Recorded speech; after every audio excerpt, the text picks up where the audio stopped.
Bien, buenos días estudiantes. Quiero darles la bienvenida para el día de hoy. De acuerdo al temario, nos toca síntesis de información, texto y su estructura. Bien, ¿qué quiere decir esto? ¿Qué quiere decir qué es un texto? ¿Cuál es su estructura? ¿Cómo está pues conformado? ¿Qué es lo que necesitamos saber nosotros para poder estructurar o manifestar o también crear un nuevo texto? Eso lo vamos a ver en los próximos, en las próximas diapositivas. Bien. Entonces, ya habíamos dicho qué cosa era un texto, ¿no? Es un conjunto de ideas que giran alrededor de un núcleo temático. ¿Qué quiere decir?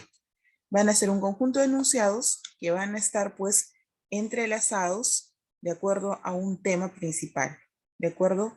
Entonces, según aquí Helsenleb, es un todo de una cadena lingüística ilimitada. ¿Qué quiere decir?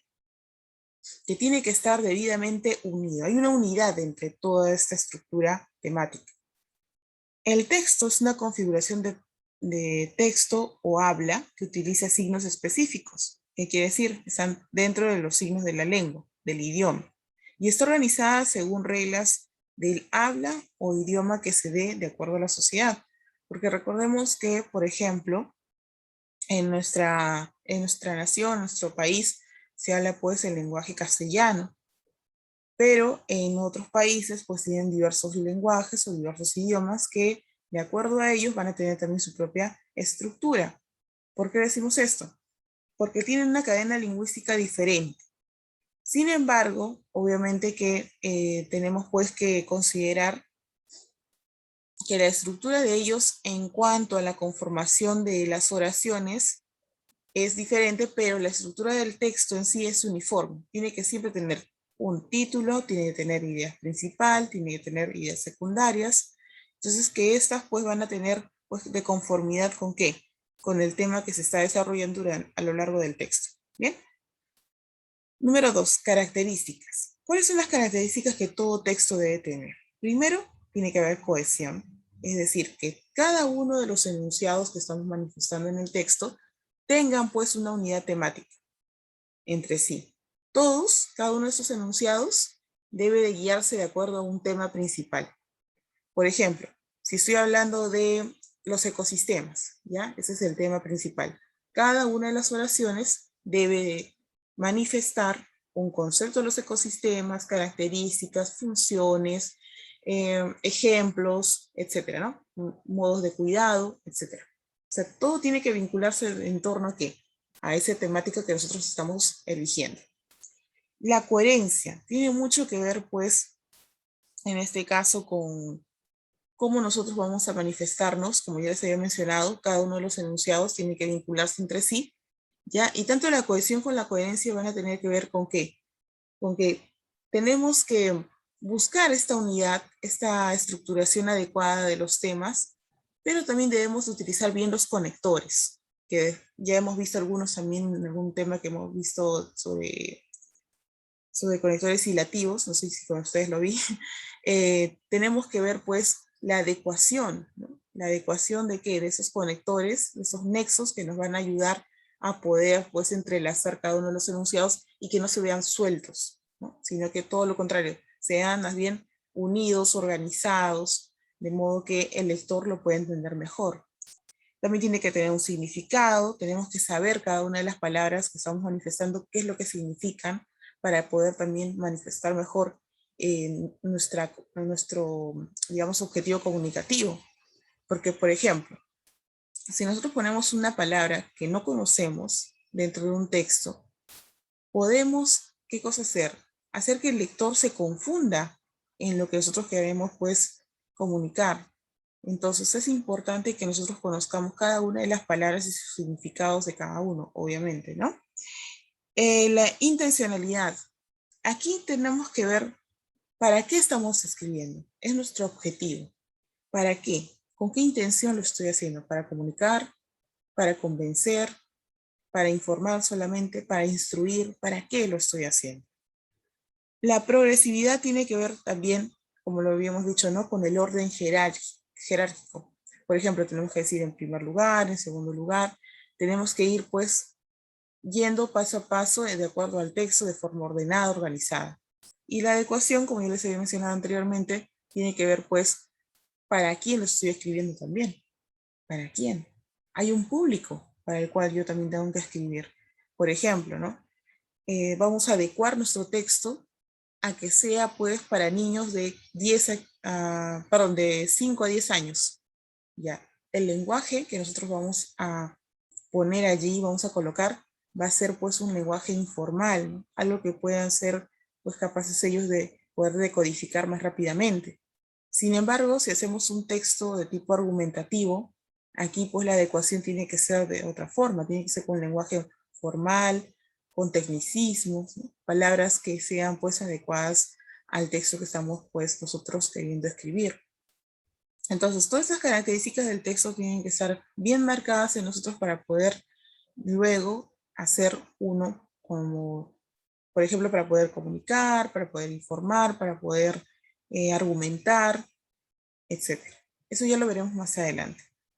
Bien, nos dice cómo extraer de un texto una idea esencial. Primero, para nosotros saber dentro de un texto cuál es la idea esencial, principal, tenemos que leer atentamente el párrafo. No podemos sacar una idea si no hemos leído el texto.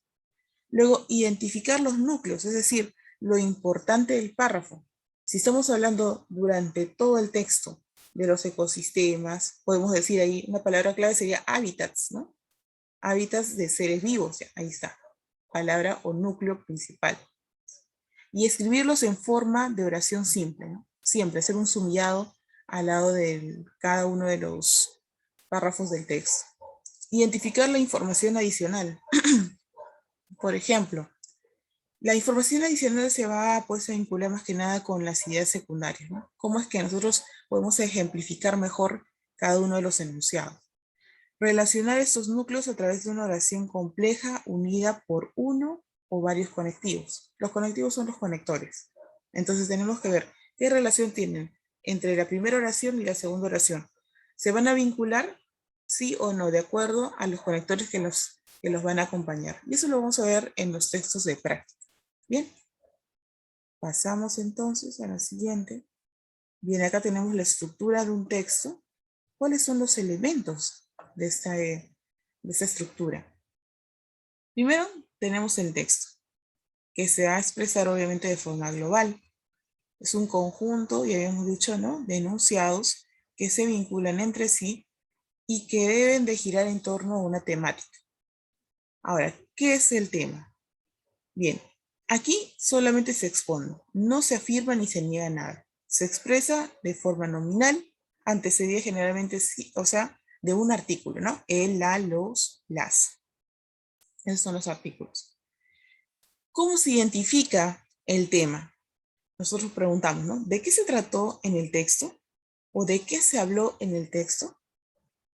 ¿De qué trata? Eso es el tema. Esa es la pregunta. ¿De qué trata? Ya, eso. Tenemos que identificar de esa manera. No podemos ponerle acá un verbo, por eso nos dice que siempre se va a expresar de forma nominal. ¿Bien? Por ejemplo, tema, los ecosistemas. Tema, las vitaminas. Tema, no sé, la fotosíntesis. Ya tenemos ahí el tema. No hay ningún verbo. No decimos, a ver, las vitaminas son buenas para la salud. No, no hemos dicho nada de eso. Eso ya sería otra parte, otro elemento. No podemos manifestar que un tema tenga verbo, ¿ya? Siempre recuerden eso. Un tema siempre va a estar como una frase nominal. ¿Qué es una frase nominal? Aquella que no tiene verbo. Bien. Pasamos a la idea principal. La idea principal manifiesta siempre lo más importante del texto. Puede afirmar o negar alguna idea y se expresa siempre en forma de oración. ¿Cuál es la característica de una oración? Que tiene sujeto y que tiene predicado. ¿Bien?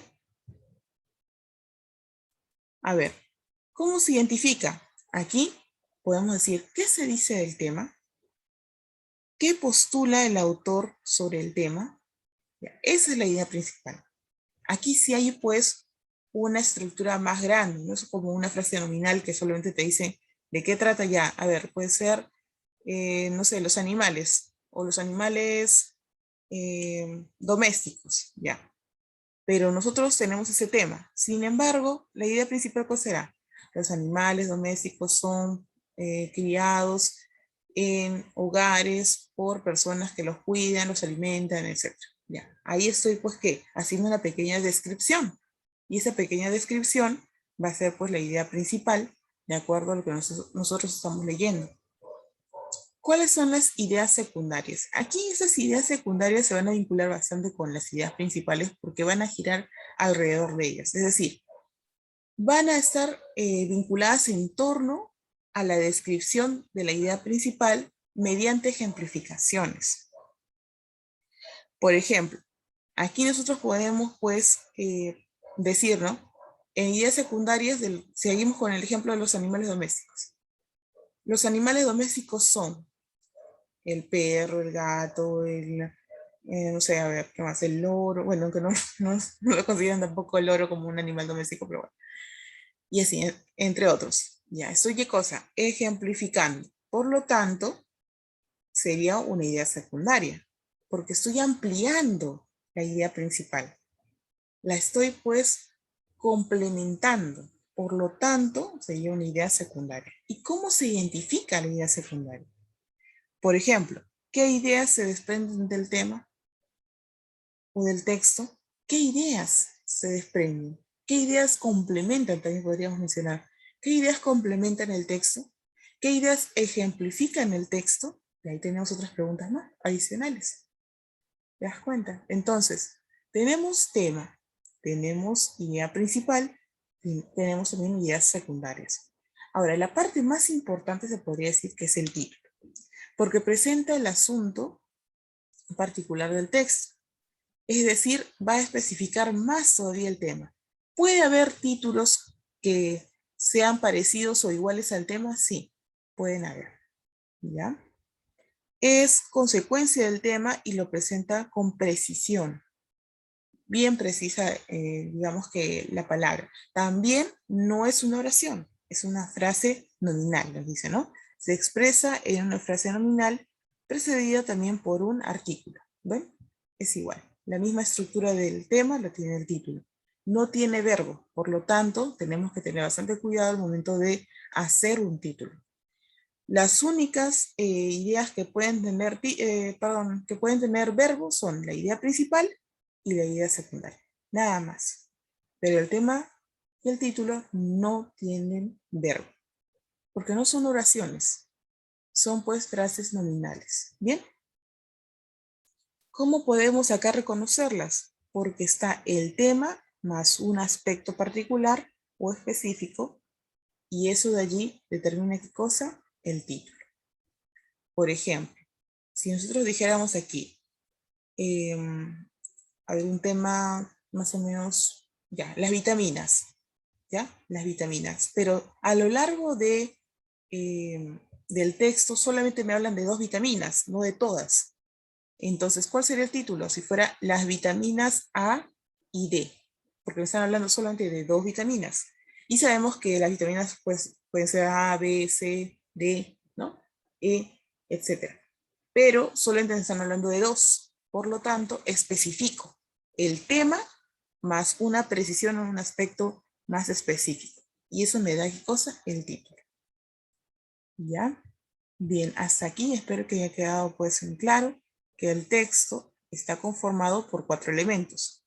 El tema, la idea principal, la idea secundaria y el título. Tanto el tema como el título son frases nominales, es decir, aquellas que no tienen pues un verbo.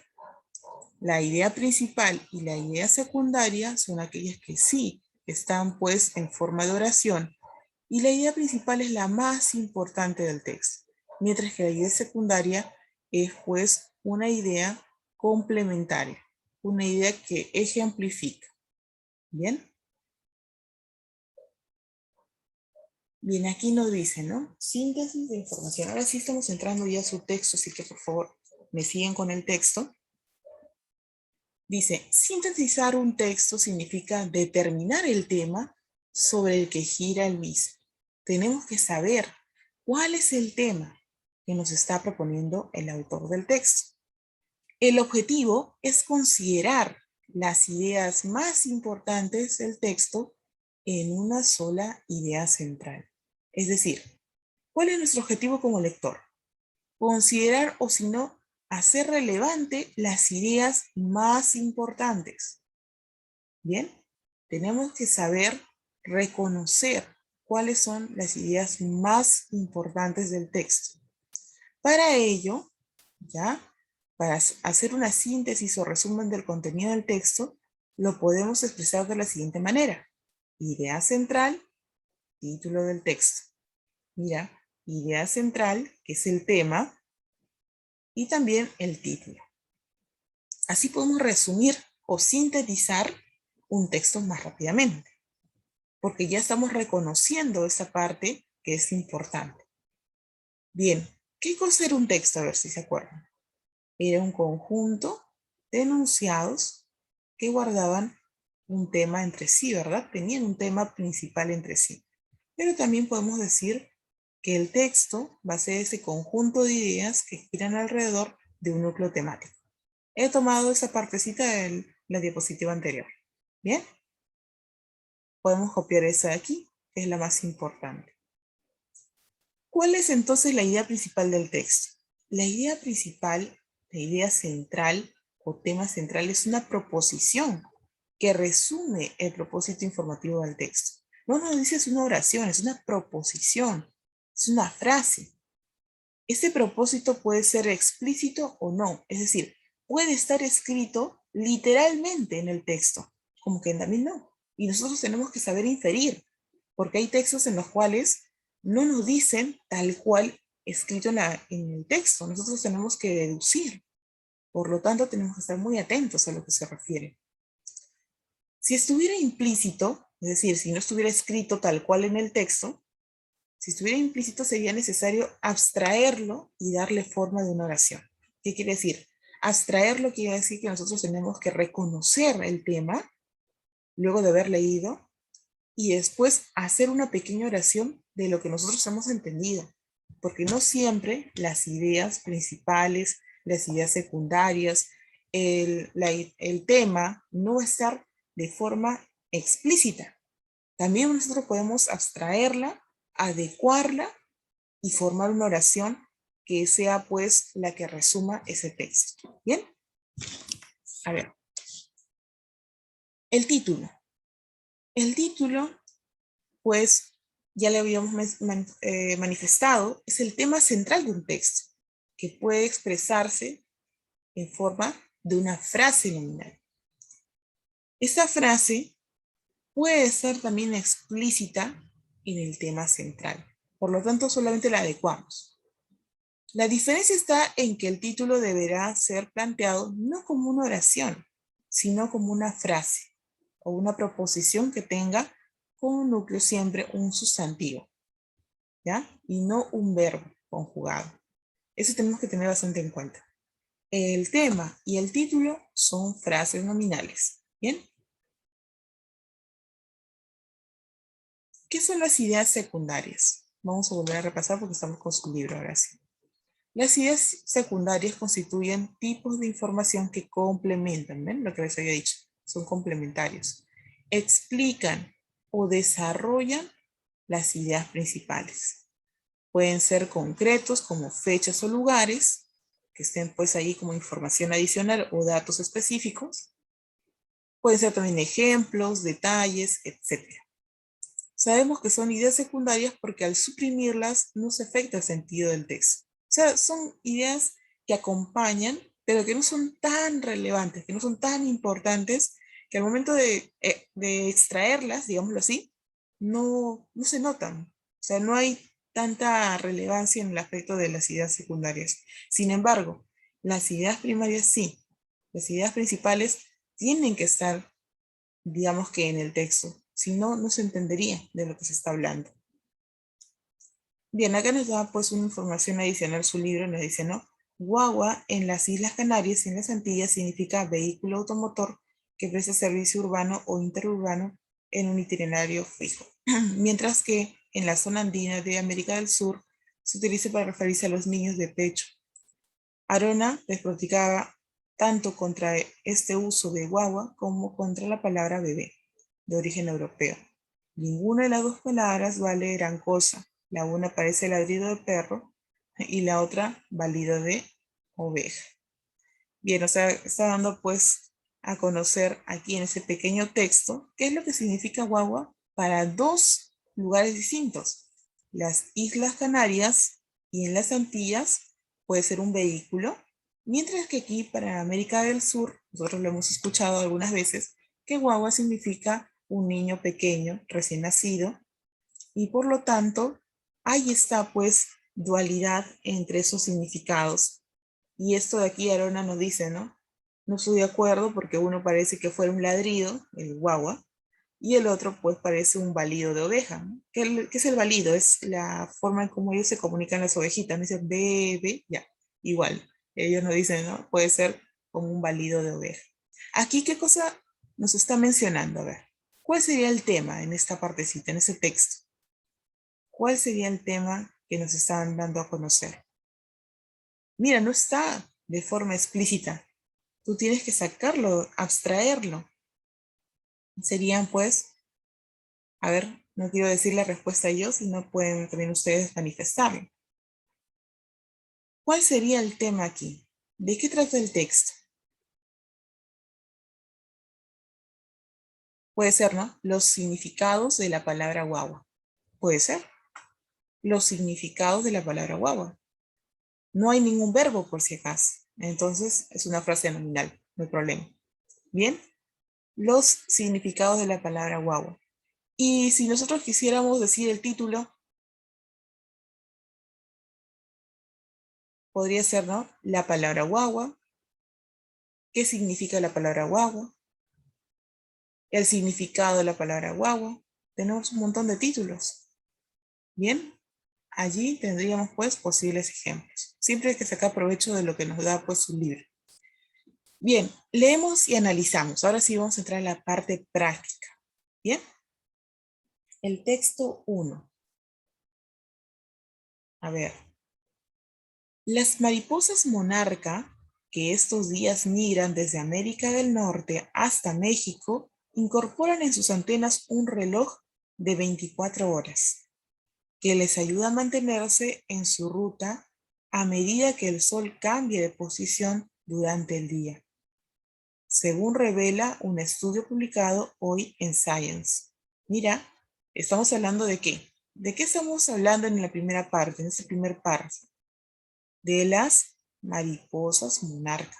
Acá nos dice, las mariposas monarca. Pero no nos está diciendo qué cosas son, sino qué es lo que hacen. Están pues migrando desde América del Norte, ya, Estados Unidos, Canadá, hasta México. Y nos dice, ¿no? Incorporan en sus antenas, mira, acá tenemos la mariposa monarca, en sus antenas un reloj de 24 horas que les ayude a mantenerse en su ruta a medida que el sol cambia de posición durante el día. Y eso lo revela pues la revista Science.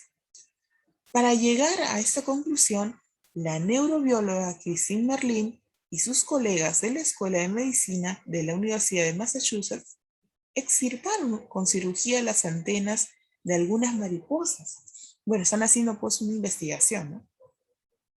Y las hicieron volar al aire en un simulador de vuelo.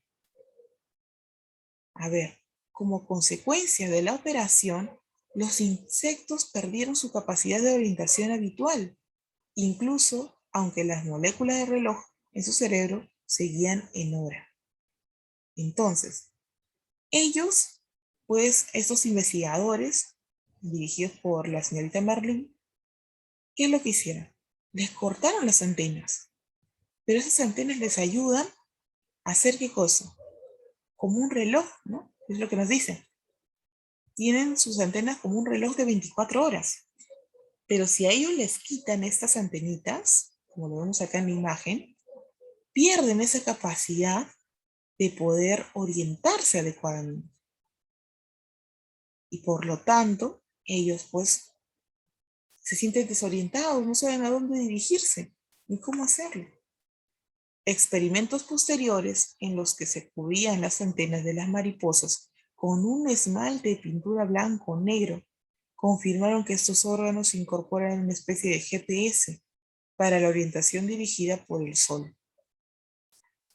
Merlin sugiere que otros insectos que navegan guiados por la posición solar podrían usar sus antenas de modo parecido. Bien, esta revista pues nos da a entender que estos experimentos que hicieron con, digamos, con estos insectos, de primero extirparles pues las antenas, que eran parte de su orientación, ahora también los cubrieron con esmaltes para ver cómo iban a reaccionar y de igual manera, ¿no? Se dan cuenta que estos órganos que son las antenas son una especie de GPS que los ayuda a orientarse.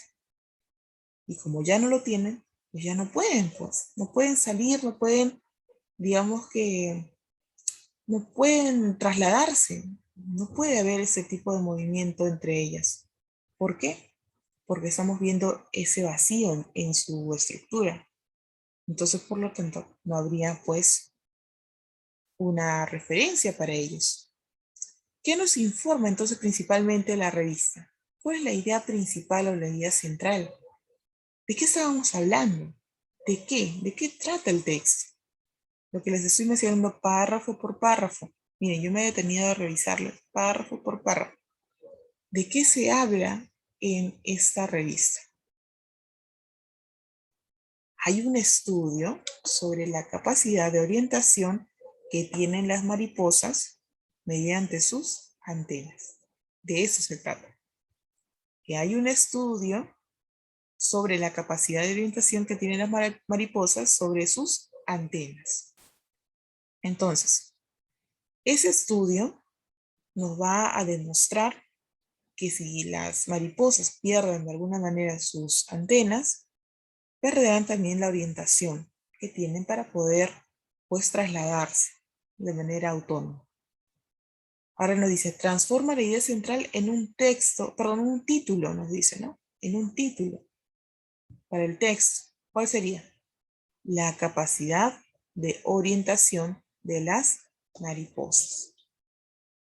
Qué importante es que nosotros podamos pues sintetizar lo que nosotros tenemos como tema, ahora como título, ¿no? La capacidad de orientación de las mariposas. Ese sería un título. De allí, o también podría ser, ¿no? Un estudio sobre la orientación de las mariposas. También, ¿por qué no? Bien, pasamos entonces. Ya saben que si se acaba el tiempo, volvemos a ingresar nuevamente. Antes de pasar al otro tema, bueno, recuerden siempre hacer pues un sumillado. Ya aquí, bueno, no lo pude hacer porque estoy pues directamente con la diapositiva, pero ustedes pueden ir subrayando las palabras más importantes. ¿Cuál le voy a decir la palabra más importante?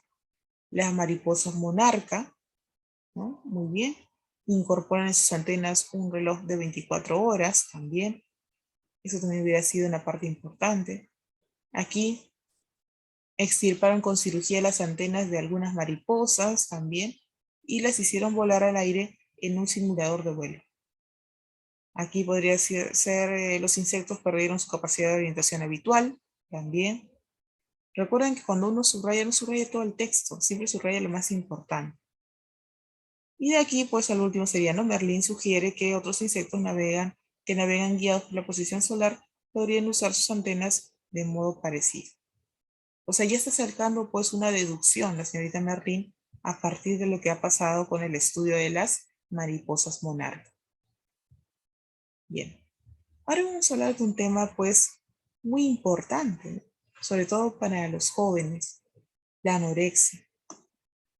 Como su mismo inicio nos dicen, la anorexia es un trastorno alimenticio.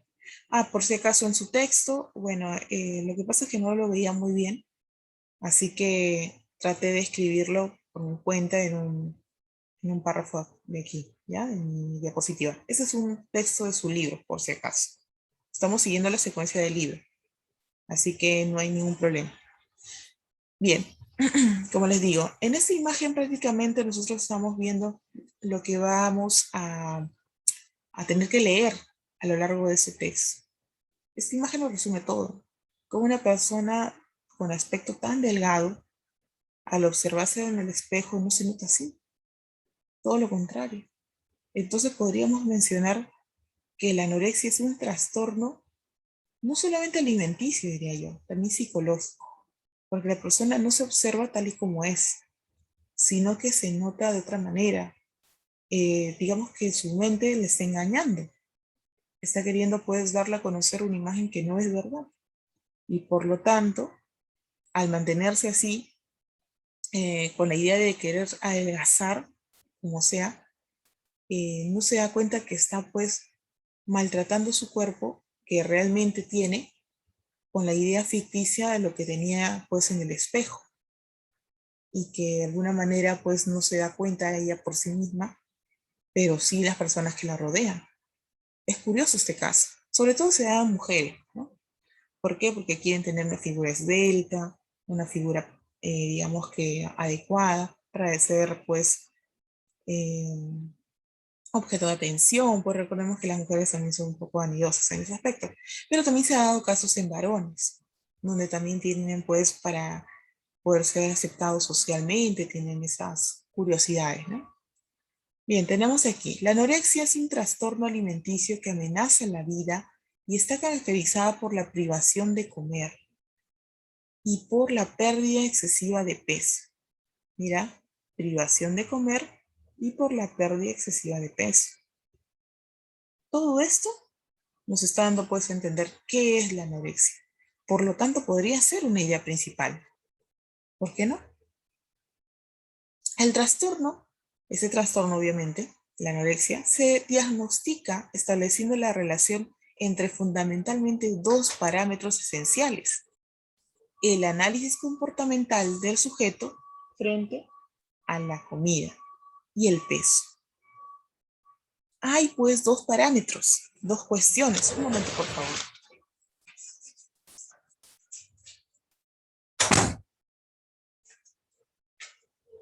Ya, disculpen. Hay pues dos parámetros esenciales, ¿no? El análisis del comportamiento del sujeto frente a la comida y el peso. Ahora, ¿qué nos quiere decir esta parte? ¿Cómo es que el sujeto, o sea, la persona que sufre este trastorno, se siente frente a los alimentos? Primero, puede tener rechazo, luego puede aceptarlo, pero también puede que no esté, pues, digamos que comiendo del todo, sino que lo acepta y después lo vomita. O sea, tiene todo ese tipo de comportamiento. Y el peso, ¿no? Que tiene mucho que ver con qué, con cómo ellos van a hacer rituales, pensamientos, etcétera, de acuerdo a su peso. Primero, no se sienten identificados pues con su peso real y lo que hacen ellos es pues, eh, no sé, a ver, buscar una balanza y estar pues pesándose a cada momento, verse en el espejo como ven allí en la imagen, en una cuestión completamente diferente a la que se encuentra realmente. Entonces, tenemos esa variación de la persona y también por la determinación de su índice de masa corporal, que es el IMC, que todos nosotros debemos tener de acuerdo a nuestra talla y a nuestro peso, que a partir, nos dice, de 18.5 a 19% se considera bajo peso. No podemos tener un 19%. Ah, y el IMC, perdón, se saca pues de un cálculo matemático de tu talla con tu peso, se dividen. Y entonces allí pues tú sacas un promedio de cuánto deberías de tú tener el índice de masa corporal para que tengas un peso adecuado y no o bajo peso o también puedes tener el otro lado que es obesidad. Entonces hay que siempre estar pues nosotros también calculando ello, ¿no? Si estamos pesando adecuadamente, si estamos teniendo pues digamos que los alimentos acorde también a nuestras necesidades, no solamente es comer por comer o no es comer a deshora, también es alimentarnos bien, ¿ya? Muchas veces pues descuidamos nuestra alimentación y creemos que ya no como para estar delgada, no, o delgado. No es así. Eso es lo que nos dicen, ¿no? Esos procedimientos que hacen las personas para bajar de peso no son adecuados, porque no es no comer. Puede ser comer, pero de forma adecuada. Alimentos saludables, en los tiempos también que se deben. Los nutricionistas nos dicen que debemos de comer hasta 5 veces al día, pero en porciones pequeñas, no en porciones grandes, porque, porque las porciones también dependen de qué, de nuestra estatura, dependen de nuestra edad también. Hay otro factor también importante, la edad. Recuerden que un niño o un joven no va a tener pues esa misma capacidad para poder, digamos que, tener todos los nutrientes de los alimentos como una persona adulta, que es más lento este proceso. Entonces hay que tener bastante cuidado en ese aspecto. La pérdida extrema de peso en las personas con anorexia nerviosa, acá usando pues otro término, anorexia nerviosa, puede conducir a problemas de salud e incluso a la muerte. Claro, una persona, imagínense que está así delgada y sigue adelgazando y sigue adelgazando y sigue adelgazando, porque no se ve tal cual está, sino que se ve como la primera imagen que tenía. Entonces, puede tener serios problemas de salud o también incluso llegar a la muerte. Ha habido eh, personas que a causa de este trastorno que no lo han sabido manejar, han fallecido. ¿Por qué? Porque ya tenían pues esa dificultad. Disculpen. Eh, lo que pasa es que están acá pues con todas las cosas. Ya, disculpen. Bien, entonces tienen esta problemática, ¿no? Esa problemática de que las personas con esta ansiedad que tienen no pueden pues ellos manejar su vida saludable y por lo tanto tienden a qué? A tener esta variación en su peso, una conducta también inadecuada con los alimentos, etcétera. Vamos a volver a conectarnos, ¿ya? Porque se va a terminar digamos que la videoconferencia en un momento, así que nos volvemos a conectar para terminar esta parte y también proseguir con el otro texto que nos toca leer, que es muy interesante. Bien, no se olviden de volverse a conectar, por favor, porque nos toca menos de un minuto, ya nos falta, así que nos volvemos a conectar.